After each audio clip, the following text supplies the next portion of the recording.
Hello and welcome to this online classroom. This is just a quick application of the field of psychotherapy into somewhat of a common everyday question. Does it make you feel better, maybe even live longer, if you just start sharing your secrets?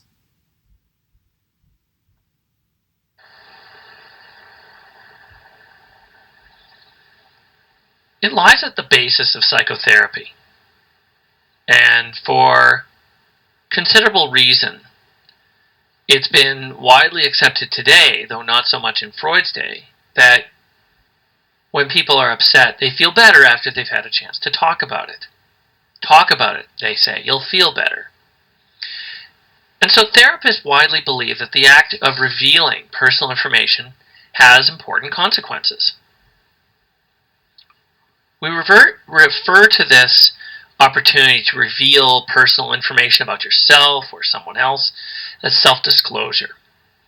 And what we know is that the information revealed is very personal, and there's considerable choice in the nature of what and to whom that information is shared. So it's remarkably selective. This is Sidney Girard.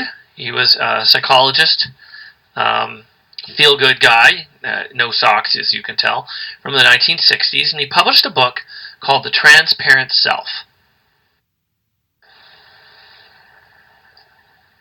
In his book, The Transparent Self, Sidney Girard identifies self-disclosure as the key to personal adjustment and a healthy personality.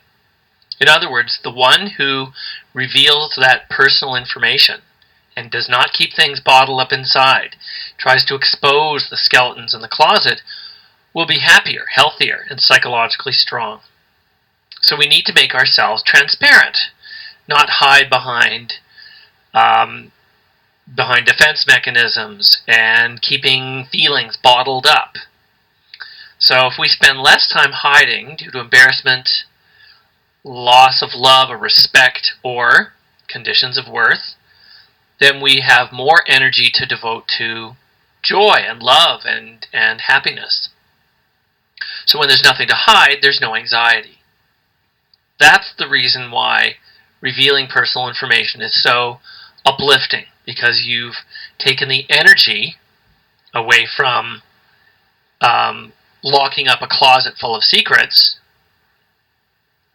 and now there's nothing to hide. So you can pull the energy away from what you've overinvested in.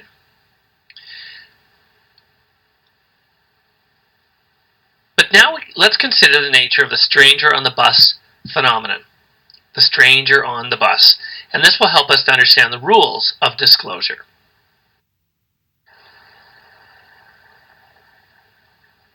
So consider the fact that we are on a bus. It could be a plane or a train. And the person sitting next to us is telling us everything about themselves, their history, their family, their problems with their growing up, the problems with their children growing up, the problems in the world. And this type of unfolding of personal information, as this individual is disclosing to us, is a violation.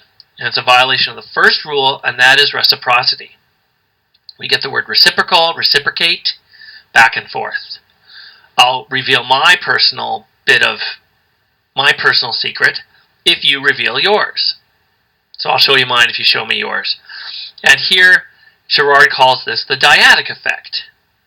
That the revealing of personal information needs two people, not merely one to listen and the other to speak, but both to listen and both to speak. Girard speaks about social penetration, getting into deeper and deeper layers of an individual. So we can talk about being rather surface in our conversation about the weather, about what a nice day it is, it's going to be cold. But for someone to know something really deep and personal about you, that's to get deep inside, deep into those layers, kind of like peeling the layers of an onion. You can go deeper into a person and really understand who they are, but so long as they allow you in. So according to Girard, as we get to know someone, we penetrate deeper and deeper layers of their onion and get to more tender and important and central secrets. What Girard is saying with reciprocity, though, is that onions are peeled at the same rate.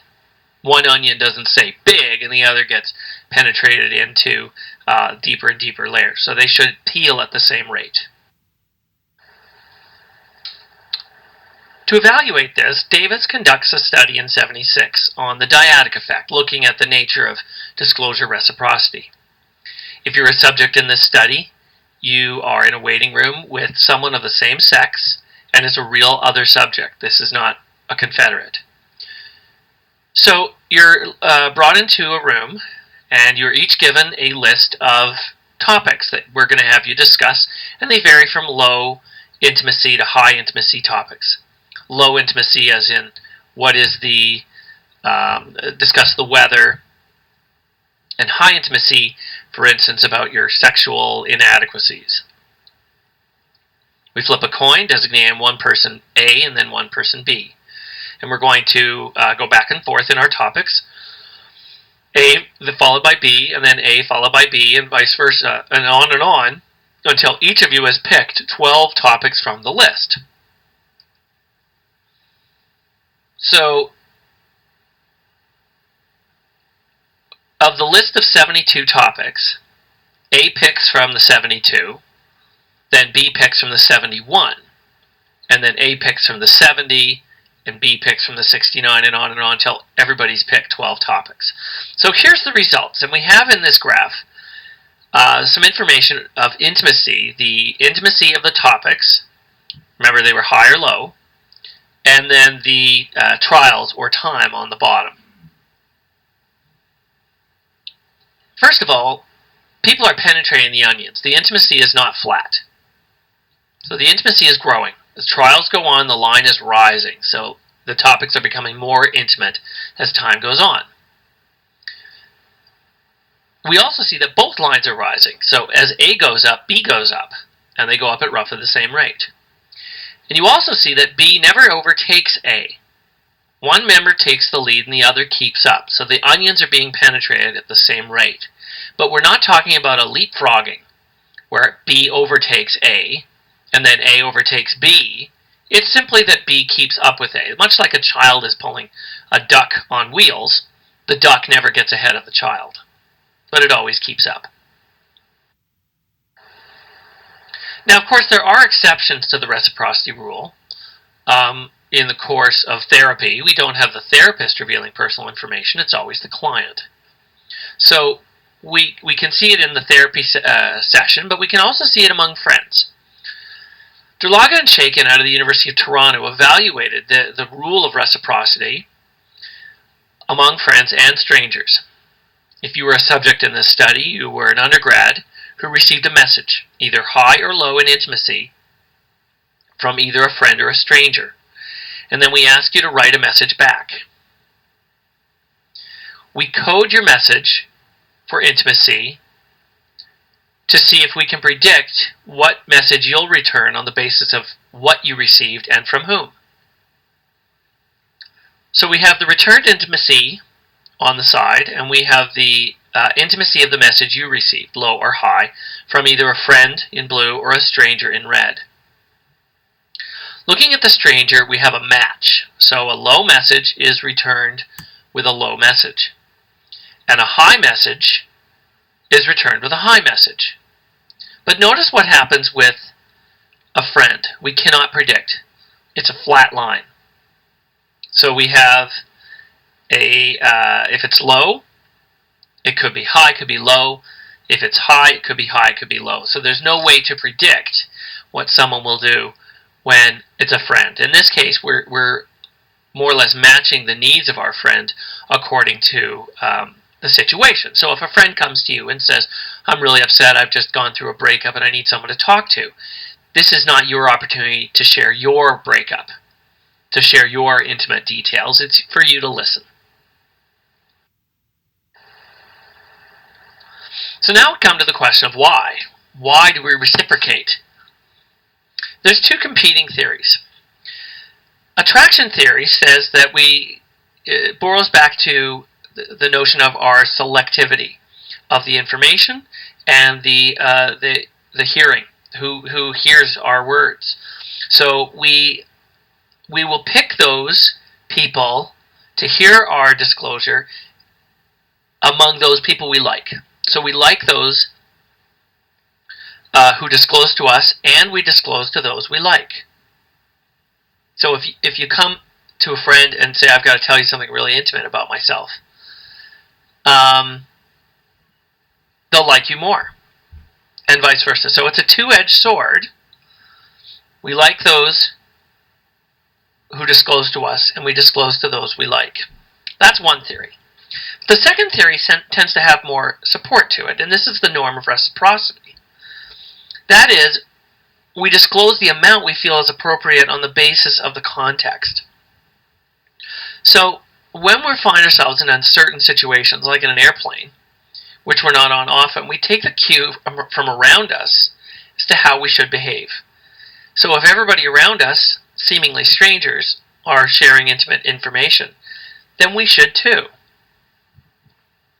There's a little more support for the norm of reciprocity compared to attraction, because we will still match disclosure levels to those people we dislike, who may have insulted us in the waiting room.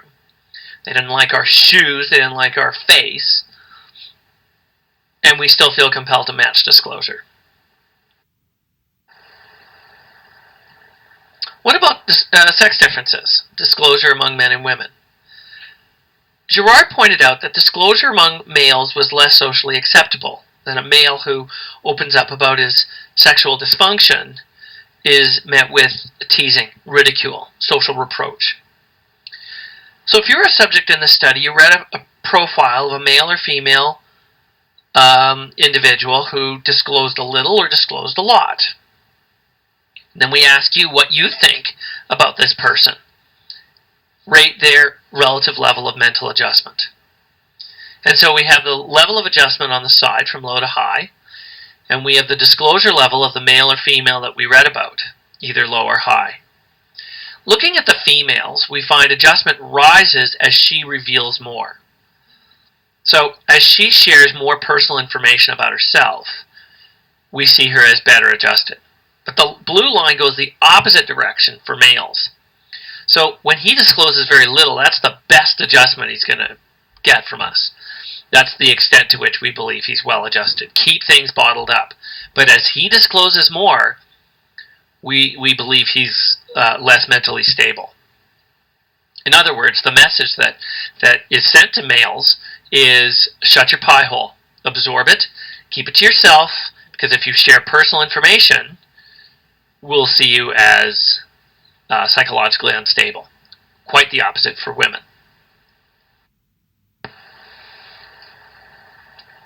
We now come to the thesis that Girard is upholding, that self-disclosure is the road to mental wellness. So we've already seen sex differences with respect to the link between adjustment, self-disclosure, and gender.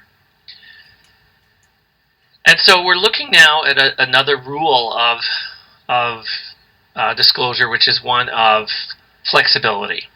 That we need to know how much is reasonable. You wouldn't want to reveal your sexual intimacies during a job interview. So if Girard is right, and to reach a state of clear, reach a state of transparency, does that really guarantee happiness? So this will require flexibility to know when it's okay to reveal personal information and when you do need to keep things more tied up. Research shows that highly flexible people are less anxious and they're more liked. So we can see the nature of flexibility, but what does it mean to invest energy? Much as Freud spoke about repression, what does it mean to bottle up feelings? Does that impede your mental and even physical health? That's right. Are you physically unhealthy because you keep things bottled up inside? So this is outlined in an important scene in the movie Ordinary People, which won Best Picture in 1980. So let's look at the empirical support. Research shows that high disclosures are physically healthier. Evidence from recent widows and widowers looked at the extent to which they shared their problems, spoke about their grief to others, and then we can track their relative health. And we find that the more they spoke with friends and family, the fewer health problems they suffered. James Pennebaker out of Texas Christian University has been instrumental in highlighting the link between self-disclosure and health. In a landmark study with Beale in 1986, he had undergrads write in a diary for 4 consecutive nights, for only 15 minutes each night, about either trivial or traumatic events. Trivial would be the daily events, nothing emotional, what you ate, perhaps who you saw, what time you went to bed, like that. But those people asked to write about traumatic events had to write about issues in their life that may have occurred recently or in the far past that were emotionally charged and very upsetting.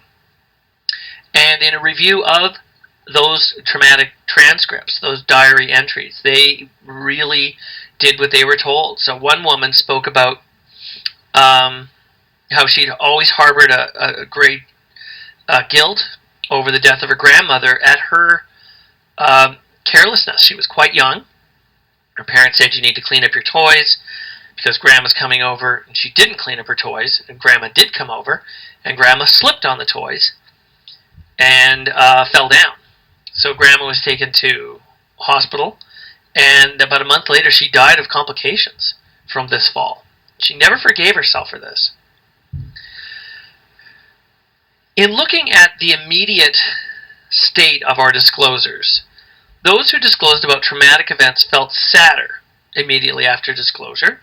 So it's not all roses and lollipops and rainbows. It hurts. It hurts to let this information out. But those who wrote about trivial information in their diaries suffered more health problems. They missed more work. They missed more school. They had more trips to the doctor.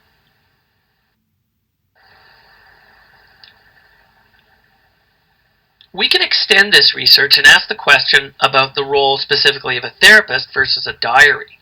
So Donnelly and Murray in 89 and 91 used 3 rather than 2 groups. We randomly divide our undergrads into our 2 typical groups, those who wrote in a diary about trivial topics, those who wrote in the diary about traumatic topics, and finally those who talked about traumatic topics with a therapist. The first group had health problems, as we saw in the previous study. The second group felt sad immediately after disclosure, which is what we saw in the previous study. But both groups 2 and 3 derive benefits. So this may be the specific role of a therapist, that they're able to put into context the trauma that people have suffered, to say that they are there's someone there to put you back together after you've revealed this personal information. So the therapist is that sounding board, but can also patch you up before you get back on your way. So those in the final group were not sad after disclosure. Thank you for attending this online mini lecture. Enjoy the rest of your day.